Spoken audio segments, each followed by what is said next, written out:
The Bengali টিউশনে তোমাদের সকলকে স্বাগত। আমি শুভময়। আজ তোমাদের একটি নতুন কবিতা নিয়ে আলোচনা করব, জসীমউদ্দীনের লেখা মধুমতি নদী হিয়া। দেখো, তোমরা যারা এসএসসি দেবে ভাবছো তাদের জন্য এই কবিতাটি অবশ্যই পাঠ্য হিসেবে রয়েছে।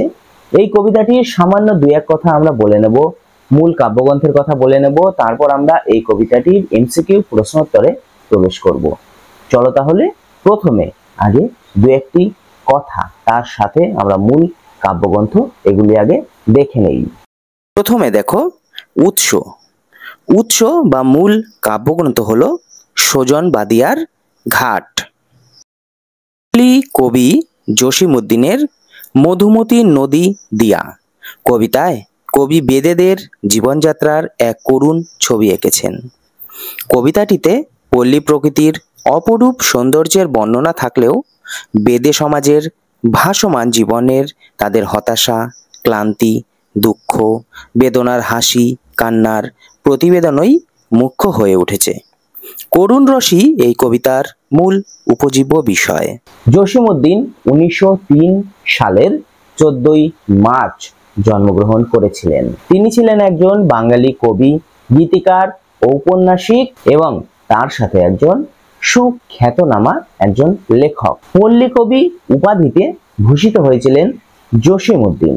তিনি আবহমান বাংলার সাংস্কৃতিক ঐতিহ্য লালিত প্রথম পূর্ণাঙ্গ আধুনিক কবি ছিলেন, এটি আমরা নির্দ্বিধায় বলতেই পারি। ঐতিহ্যবাহী বাংলা কবিতার মূল ধারাটিকে নগর সভায় নিয়ে আসার কৃতিত্ব মূলত জসীমউদ্দীনের ক্ষেত্রেই আমরা প্রয়োগ করতে পারি। তার লেখা নকশিকাঁথার মাঠ ও সুজন বদিয়ার ঘাট বাংলা ভাষা গীতিময় কবিতার উৎকৃষ্ট উদাহরণ আমরা এটা বলতেই পারি। দেখো, তার কবিতা বিভিন্ন ভাষায় অনুদিত হয়েছিল। তার লেখা অসংখ্য পল্লীগীতি এখনো মানুষের মুখে মুখে আমরা শুনতে পারি। যেমন, আমার হার কালা করলাম রে, আমায় ভাষাইলি রে, বন্ধু কাজল ভ্রমরারে ইত্যাদি গানগুলি। আলোচ্য কবিতায় বেদ সম্প্রদায়ের এক করুণ জীবনযাত্রার এক করুণ ছবি কবি আমাদের সামনে বর্ণনা করেছেন। কবিতার শুরুতেই আমরা দেখতে পেয়েছিলাম বেদেদের নৌকা সারি সারি ভাবে ভেসে চলেছে। আসলে কি বলতো, বেদে সম্প্রদায়েরা এক জায়গায় স্থির থাকতে পারে না। তারা কিছু সময় অন্তর অন্তর স্থান পরিবর্তন করে থাকে। এক জায়গায় কিছুদিন থাকার পর সেখানকার প্রতি যে মায়া জন্মায়, কিন্তু সেই মায়া ত্যাগ করে তাদের আবার নতুন জায়গায় যেতে হয়।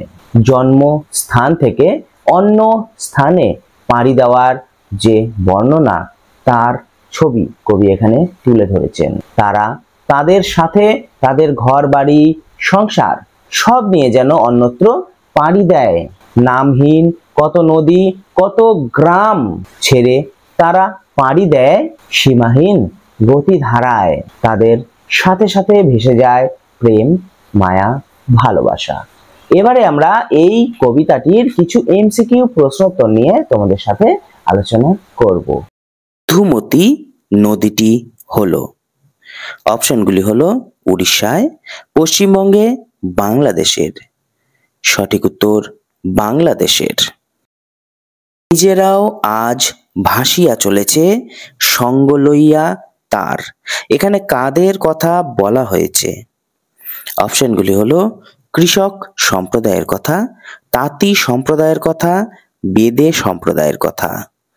সঠিক উত্তর বেদে সম্প্রদায়ের কথা।